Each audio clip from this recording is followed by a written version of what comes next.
সম্মানিত প্রাথমিক বিদ্যালয়ের শিক্ষক মণ্ডলী, আজকের ভিডিওতে আপনাদেরকে স্বাগতম।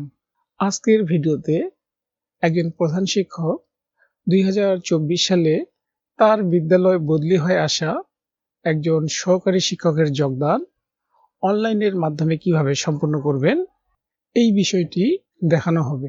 এই কাজটি করার জন্য একজন প্রধান শিক্ষককে IPEMIS এই ওয়েবসাইটটিতে সাইন ইন করতে হবে।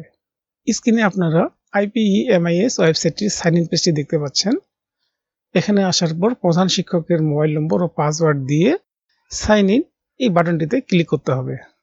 সাইন ইন বাটনে ক্লিক করার পর প্রধান শিক্ষক IPEMIS ওয়েবসাইটটির ড্যাশবোর্ডে প্রবেশ করবে।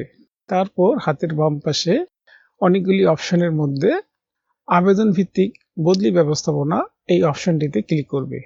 তারপর আবেদন ভিত্তিক বদলি ব্যবস্থাপনা অপশনটির অধীনে আরও কয়েকটি নতুন অপশন দেখতে পাওয়া যাবে। এখান থেকে বিদ্যালয়ে যোগদান এই অপশনটিতে ক্লিক করতে হবে। তারপর এই পেজটিতে চলে আসব। এই পেজটিতেই আমরা বদলি হয়ে আসা শিক্ষকের তালিকা দেখতে পাবো। এখানে আমি একজন শিক্ষকের তালিকা দেখতে পাচ্ছি যে শিক্ষক এই বিদ্যালয়ে বদলি হয়ে এসেছে। এই শিক্ষকের ডান পাশে আমি যদি একটু জুম করি, জুম করার পরে আমরা দেখতে পাচ্ছি যোগদান করান একটি বাটন। আমরা এই যোগদান করান বাটনটিতে ক্লিক করব। যোগদান করান বাটনে ক্লিক করার পর আমরা এই পেজটিতে চলে আসব। এই পেজটিতে আমরা শিক্ষকের তথ্যগুলো দেখে নিতে পারি।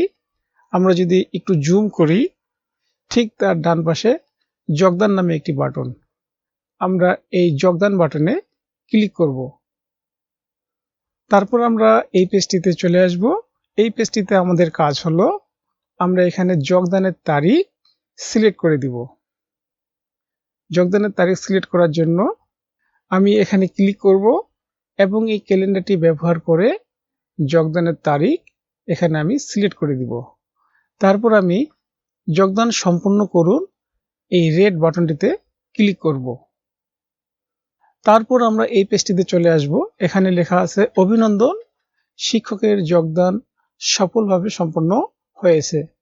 আশা করি একজন প্রধান শিক্ষক তার বিদ্যালয়ে 2024 সালে বদলি হয়ে আসা একজন সহকারী শিক্ষকের অনলাইনের মাধ্যমে বদলির কার্যক্রম কিভাবে সম্পন্ন করবেন বিষয়টি বুঝতে পেরেছেন।